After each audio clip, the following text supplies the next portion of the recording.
जो पति पत्नी का रिश्ता होता है बड़े ही विश्वास की डोर पर टिका होता है। अगर विश्वास किसी भी तरफ से जरा सा भी डगमगाने लगे तो वहीं पर बहुत बड़े बड़े कांड हो जाया करते हैं। दोस्तों, आज की घटना जो मैं आपको बताने जा रहा हूं, ये घटना एक पुलिस ऑफिसर और उसकी पत्नी की है। दोनों पहले तो बड़े प्यार से एक दूसरे के साथ रहा करते हैं, लेकिन अचानक ही इनके जीवन में कुछ ऐसा हो जाता है, दोनों के बीच में इतना मतभेद हो जाता है, दोनों एक दूसरे से तलाक ले लेते हैं। और तलाक लेने के बाद इनकी एक 13 साल की लड़की और 7 साल की लड़की पिता के पास रहने लगती है और माँ अपने मायके में चली जाती है। लेकिन जो पिता होता है उसे शराब पीने की लत ऐसी लग जाती है, वो ड्यूटी से आता और शराब पीकर अपने घर में प्रवेश किया करता। और एक दिन वो ऐसा घिनौना काम कर जाता है जिसे सुनकर पूरा का पूरा समाज शर्मसार हो जाता है। वो पिता अपनी 13 साल की बेटी के साथ जबरदस्ती दरिंदगी करता है। और फिर वो लड़की काफी दिन तक इस जुर्म को सहन करती है और एक दिन हिम्मत जुटाकर वो उसी पुलिस स्टेशन में पहुंच जाती है जहां पर उसका पिता तैनात होता है। दोस्तों, जब पूरा खुलासा होता है तो हर पुलिस वालों की आंखों में आंसू होते हैं। हर पुलिस वाले सोचने के लिए मजबूर हो जाते हैं कि आखिरकार इस ऑफिसर ने ऐसा क्यों किया था। आइए दोस्तों, जानते हैं पूरा मामला क्या था।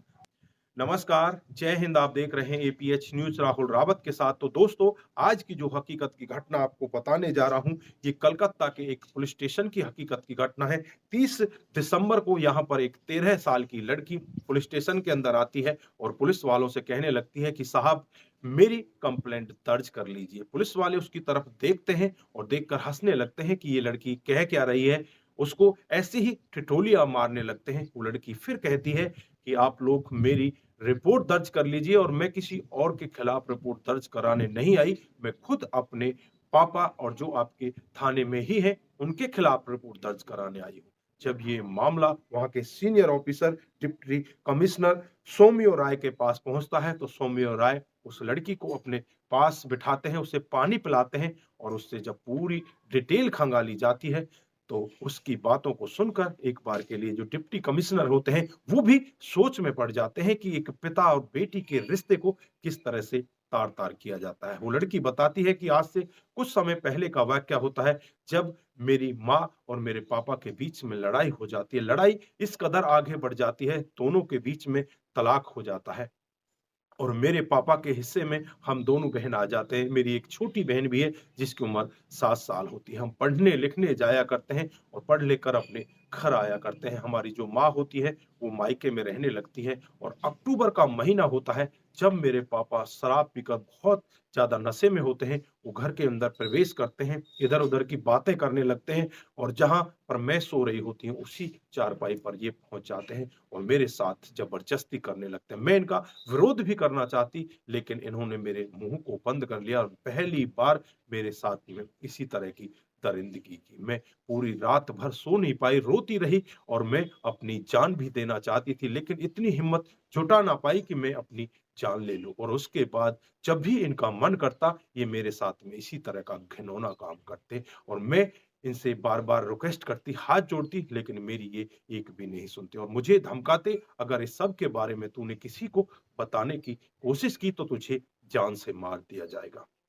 दोस्तों, जब वो बेटी अपने इस हाल को बता रही होती है तो जो डिप्टी कमिश्नर होते हैं उनकी आंखों में भी आंसू आ जाते हैं कि आजकल हो क्या रहा है, एक पिता कितना बड़ा शैतान बन जाता है। उसके बाद वो लड़की बताती है कि लगभग इसी तरह से कई महीने का समय बीत जाता है, अक्टूबर से दिसंबर आ जाता है और दिसंबर में आज 30 दिसंबर को मैं थोड़ी हिम्मत जुटा पाई हूँ और हिम्मत जुटाकर आपके पास आई हूँ। आपसे मुझे न्याय चाहिए, मुझे न्याय दे दो, नहीं तो मैं मर जाना चाहती हूँ। उसके बाद जो डिप्टी कमिश्नर होते हैं, वहाँ पर तैनात जो उसका पिता होता है, उसको तुरंत ही गिरफ्तारी में लेते हैं और उसके खिलाफ तमाम धाराएँ लगा दी जाती हैं और उसे जेल के अंदर बंद कर दिया जाता है। बाकी अभी छानबीन चल रही है कि उसमें और क्या बड़ा खुलासा हो सकता है। पुलिस अभी अपनी पूरी छानबीन में लगी हुई है, चार्जशीट जल्द ही पेश करने का दावा करती है। लेकिन यहाँ पर जो बेटियां हैं वो अब अनाथ बनकर घर पर रह जाती हैं। फिलहाल के लिए पुलिस वालों ने उसकी माँ को बुला लिया है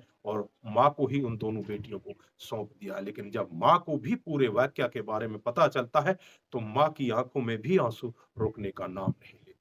माँ कहने लगती है कि मैंने सबसे बड़ी गलती की है, कि मैंने इससे तलाक लिया और तलाक लेने के बाद जो सबसे बड़ी मैंने महान गलती की है कि अपनी बेटियों को इस दरिंदे के पास छोड़ा। मैं अपनी बेटियों को अगर अपने साथ ले जाती तो मेरी बेटियों के साथ आज ऐसा नहीं होता।